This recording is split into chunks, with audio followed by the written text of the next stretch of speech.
আপনারা গ্রাহকবৃন্দ সম্মানিত আমার ভাই বোনেরা আসসালামু আলাইকুম। ঘরে ঘরে যোগদান হবেন। এই তালা কর্মসূচি যতদিন পর্যন্ত আমার দাবি আপনার দাবি আদায় হবে না ততদিন পর্যন্ত লাগাতার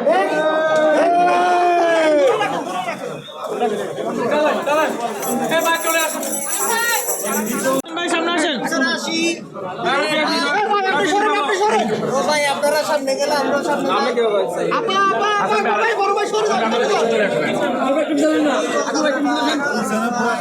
আমাদের